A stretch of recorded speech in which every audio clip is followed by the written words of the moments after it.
अस्सलाम वालेकुम। Country news digital के साथ मैं हूं नीब अब्बासी। आज़ाद कश्मीर के दारुल हुकूमत मुजफ्फराबाद के अंदर इस वक्त मैं मौजूद हूं।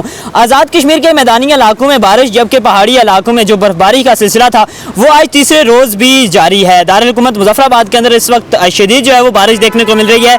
ताहम इस बारिश और बर्फबारी से सर्दी की शिद्दत में यकदम इजाफा देखने को मिल रहा है।